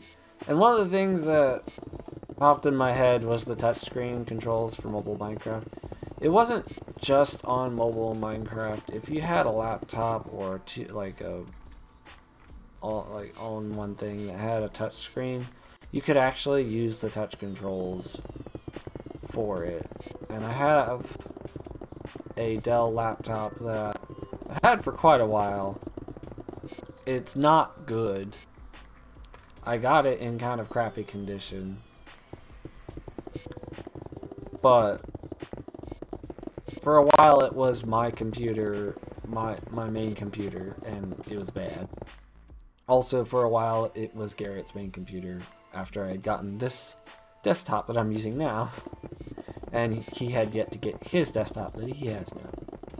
So it was kind of our in-between computer before our current desktop setups. And it was kind of bad. The Wi-Fi card was broken. So there were a few instances where, like, if you were like 2 feet from a router or whatever, it could possibly, not always, connect to the internet. It's not great.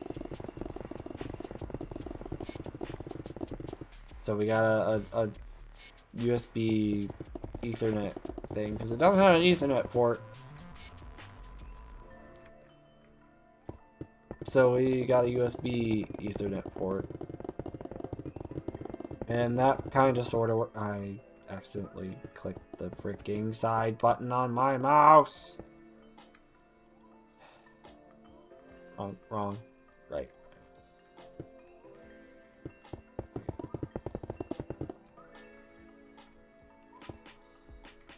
But,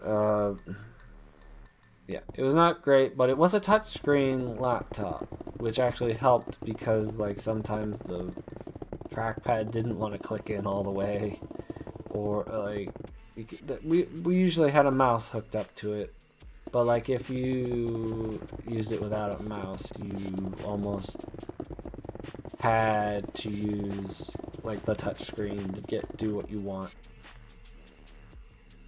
But I was able to play Windows 10 Minecraft with touch controls on it. It was the first and for the longest time only device that I had that could play Minecraft with touch controls, keyboard and mouse, and controller as well.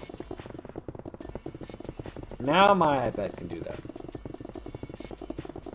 But it was within the last like year or two that they added that kind of keyboard and mouse support to the iPad. Like they had a keyboard and mouse use for iPad.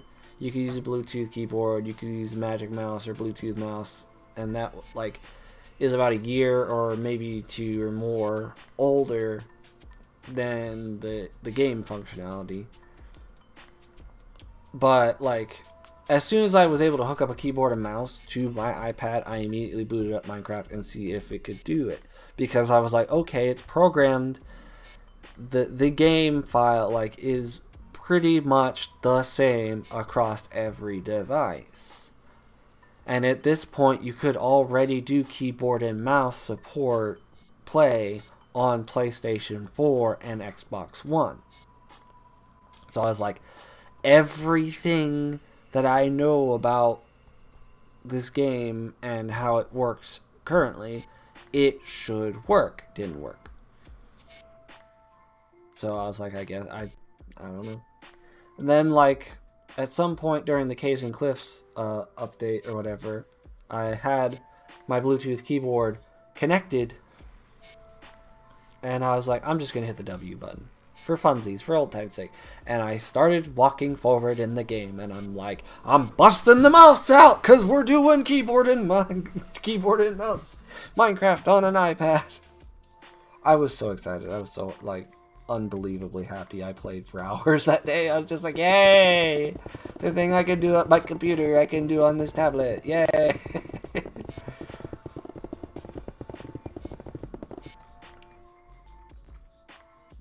I was 100 times more excited for keyboard and mouse Minecraft on iPad than I was for the controller support that they got way earlier than that.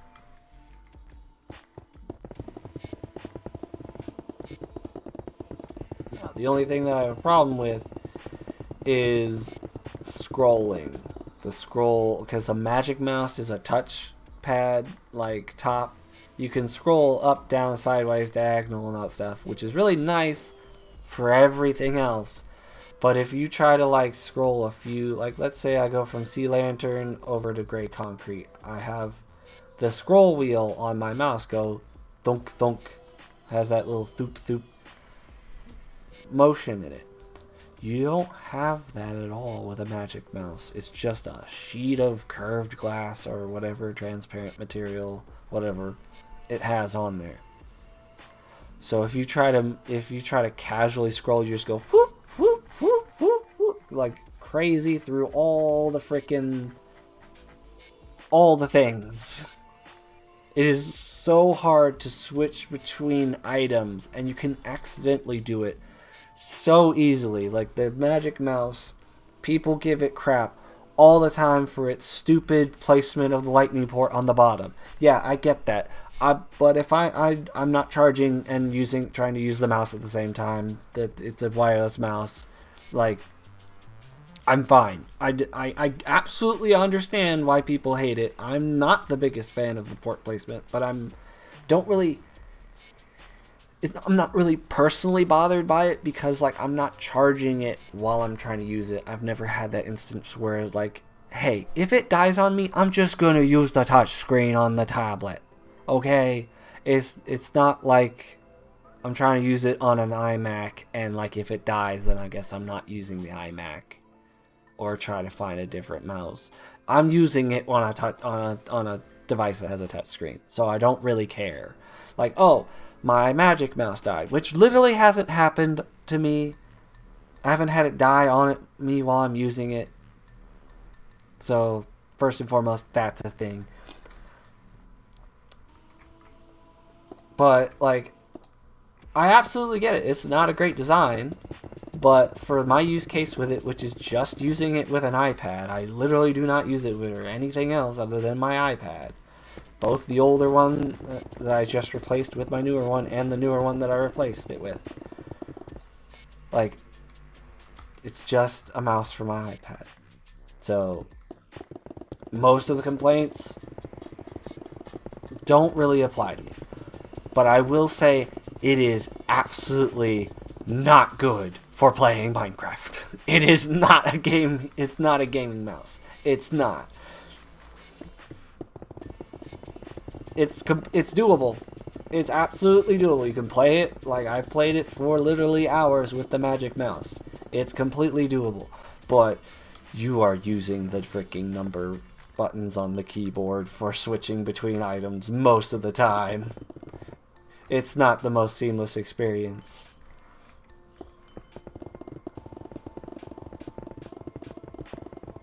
I mean, absolutely 100%. The system that I want to play Minecraft the most with is the one I'm currently doing so. I have a nice Razer keyboard and Razer mouse. The mouse has the freaking 12 buttons on the side of it, so I can select 1, 5, 2, 3, 9. Like, I use that all the time, most of the games, Fortnite especially. Like, primary weapon, secondary weapon, third weapon. If I need to freaking do the pickaxe, I got 8 or whatever. Like, I got the things going, right? But I can also use the scroll wheel. And I kind of hybrid it a lot of times. Like, most of the time, if I'm going in between, like, a few of the things in the middle of the hotbar, I'll just scroll. But if I'm doing something, let's say, 4th spot, that's usually like my pickaxe or something. I'm mining, get hit by a zombie, ow, switch to sword, whack, whack, you know. I know that this like number pad on the side of the mouse is mostly like for MMOs and stuff like that. It's like, it's useful for every game. It beats trying to like have other buttons on your keyboard so you're moving your other hand around. It makes both hands just as useful for gameplay. I like having more things to do with my mouse hand than just right click, left click, like right click, left click, middle click, scroll, you know.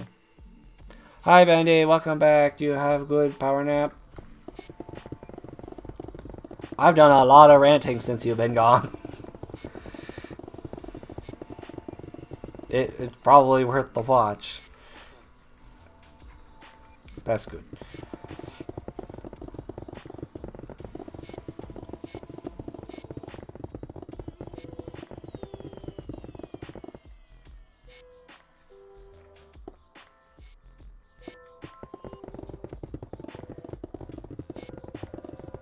Yeah, going back to the Minecraft on iPad, I did at some point get a Bluetooth mouse, but I have absolutely no idea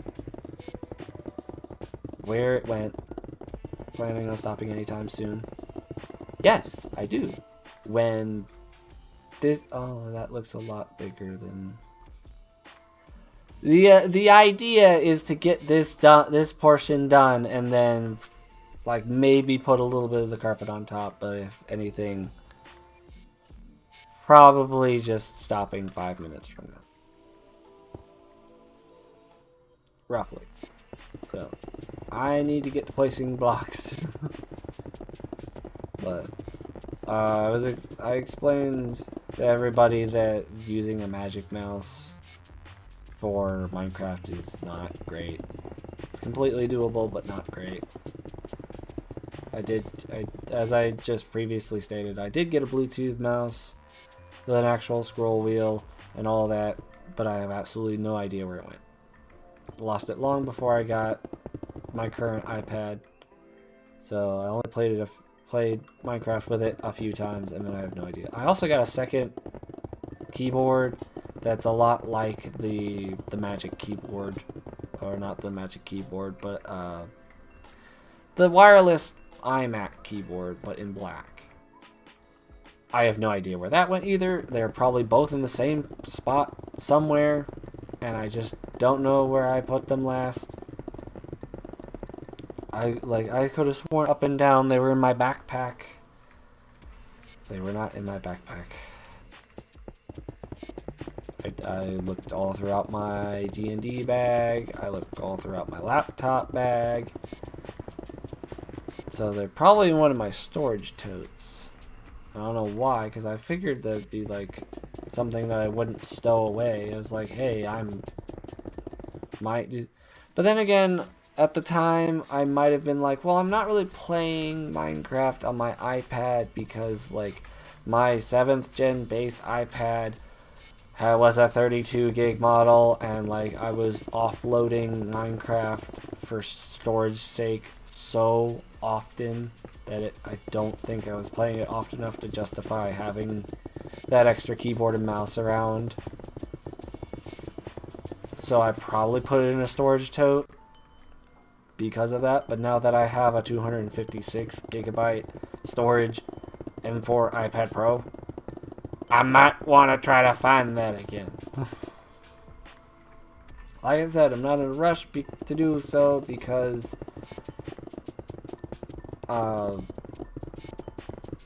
the very flat keyboard and magic mouse that I use for just regular stuff works. And it's manageable. But it's not preferable. I do have saved on Amazon like an actual Bluetooth gaming style keyboard and a mouse that has a scroll ball instead of a scroll wheel, which might be better for gaming, and it's a slim profile one, very similar to my Magic Mouse. So I might get those and see if that's good for on-the-go gaming and regular use, or if I could just pick up a cheap mouse that has a scroll wheel again, or I could find the one that I had bought. But yeah, I really want to find that keyboard. It's a nice keyboard. It was the only black one they had. The rest of them were the white and silver. Literally, it was one of those that were like, this is practically an Apple first-party thing. It's trying to look the part. And it, for the most part, had no issues with it, like if it was first-party. But it was a... Yeah, like yours. Yeah. If you're speaking specifically on the keyboard, it's the one that I got the black one and you got the silver and white one that same day. And if I remember correctly, we also got the Bluetooth mice that same day. But yeah, like I really want to try playing Minecraft on my new iPad with those connected. That'd be pretty cool. Right now, I kind of just got to deal with my really flat keyboard and the Magic Mouse, which is also very flat. It's for travel. They fit in a very slim tablet bag. It's great for on-the-go computing. Like, the iPad is most people say it's not worth trying to make it such, but like it is my like computer on the go. Most people are like, it needs more, more to the software. It's like, look, for pretty much anything that I need when I'm not home can be done on the freaking iPad. If the app version is not capable enough, I literally will just load up the website on Safari for something. I am not opposed to that. Like YouTube Studio. If I want to edit stuff for an upcoming broadcast, like I set up everything on the YouTube side for this live stream on my iPad on Safari. I usually do it on Microsoft Edge on my other monitor. But like you can't do that with the YouTube Studio app. You can't edit playlist orders and stuff like that on the YouTube Studio app. You have to go to the YouTube app or you go to the browser. Like, the YouTube Studio app is nice, but it's not very capable to do all the things that I want. Like, it needs, like, all the functionality of YouTube Studio on desktop, or just don't bother at this point.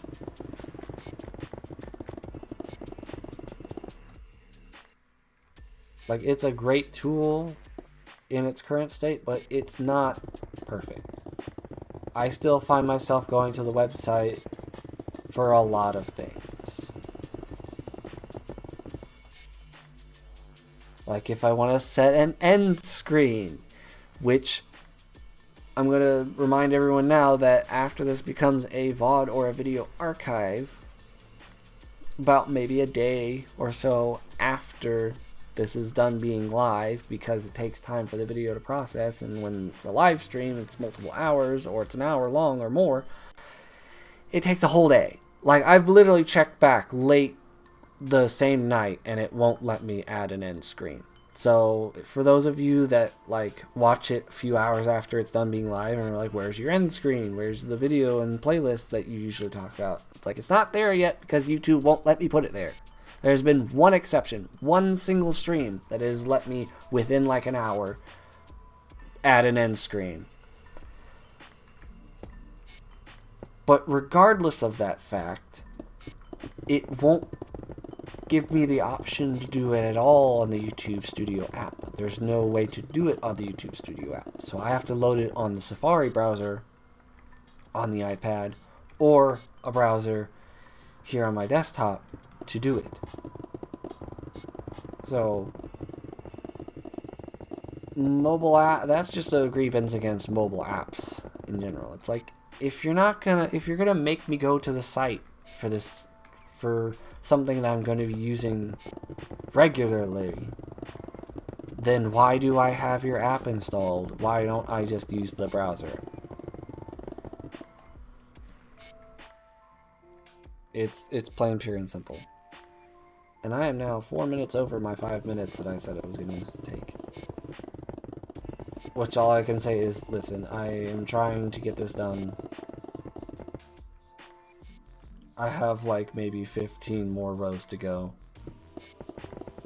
That might be overshooting it. Let's see. Real quick. 1, 2, 3, 4, 5, 6, 7, 8,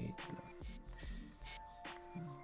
No, I wasn't overshooting it at all. It was pretty much not exactly 15, but like a couple off. So I'm within 15 rows. Ah! Sometimes I squeeze the mouse and my thumb is like literally always rests on the number 1 thing, because of that's the button that I need the most in like all the shooter games and stuff like that. Primary weapon. Even when I'm playing survival Minecraft, like switching to the sword. So my thumb just sits there, and there's no real place for the thumb to rest on this mouse without touching one or more of these side buttons. So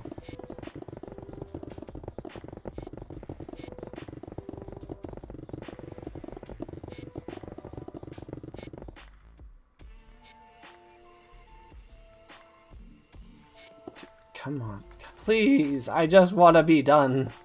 It's like, I'm not trying to be like, I don't want to stream anymore. It's like, no, I need to wrap up for the night, and I need this to be done. And I would like them to be coincident and happen at the same time, instead of just me being a few rows away and being like, you know what, I'll see you guys next week for 1.21 update stuff. Woohoo. And then you guys never see the finishing of this.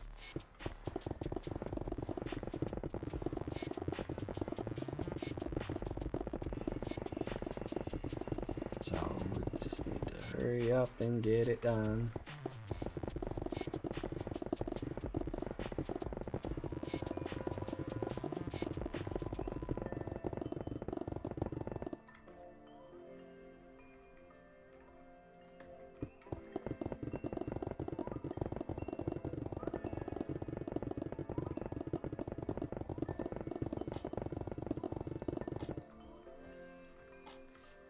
And now I'm thinking about all the times that I, like, was speaking with my hands earlier and not freaking playing the game. I could have been done on time. I probably could have been done at 8:15.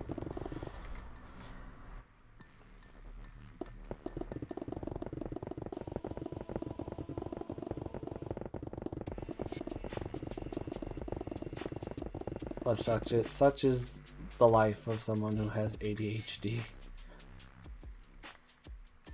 Hey now.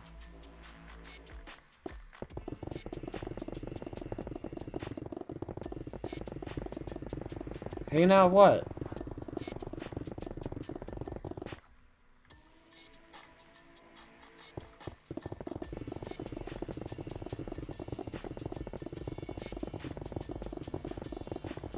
So I am currently 7 minutes over my the initial 5 minutes, and I am trying to keep it below 10, but I cannot promise.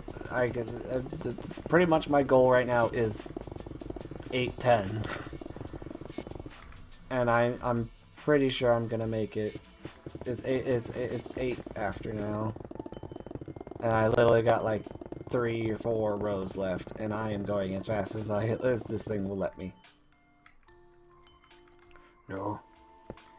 Place! Place! Why? Why did you stop? I need you to keep going. Why would you do this to me? I got 1 more row left. 1 more. It's like 8:08 still.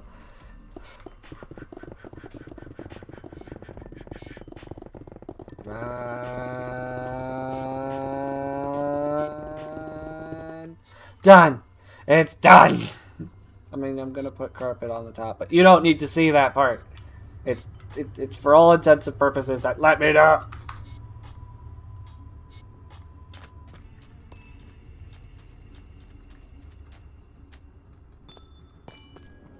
It's done. Oh my god. It's done. Structurally, it's done.